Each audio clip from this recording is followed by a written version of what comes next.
Alright, g'day to anyone watching. I'm just going to do a little tutorial vid, how to, on bashing your slouch hat.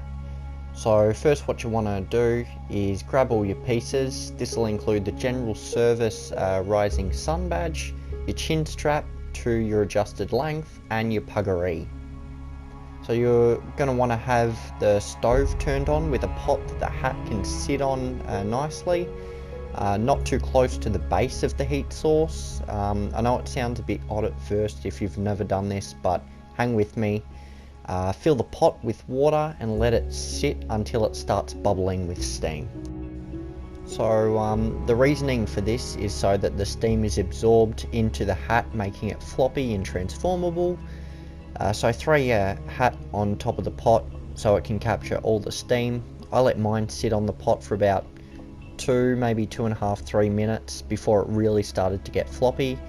Now when it's all ready and floppy and transformable, form the crown of the hat by sliding the side of the hand in the middle and pinching each side to get the generic shape of the slouch hat.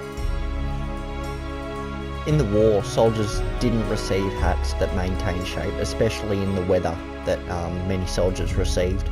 So it's okay to go for a really basic small crown in the top to get that accurate, rough kind of look. But I'm going to go for the generic service slouch hat look. So when you're done, if you're happy with the look of the crown, take the pot off the heat, obviously you don't want to sit there, and lay the hat down on a flat surface.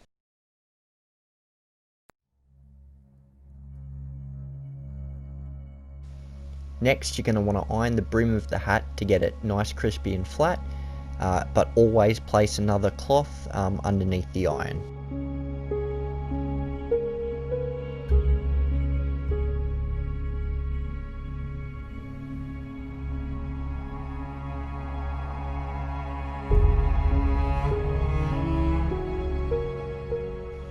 So now that the crown's done and the brim is nice and ironed, grab your puggaree and chuck it around the hat, around the crown of it. Make sure that the seam stitching is going to be covered by the slouch itself.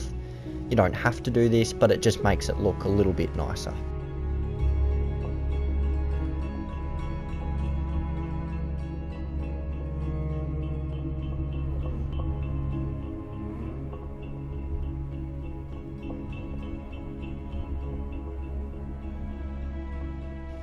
So after your puggaree is on, carefully place the rising sun badge on and clip the slouch to the crown of the hat.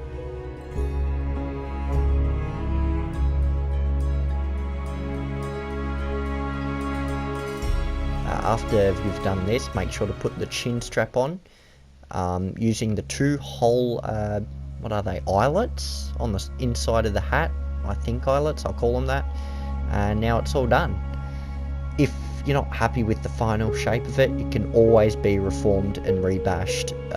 I'm pretty sure as much as you want. I did it about twice before I was happy, but I got a good shape. Hope this video helped. Yeah, cheers for watching.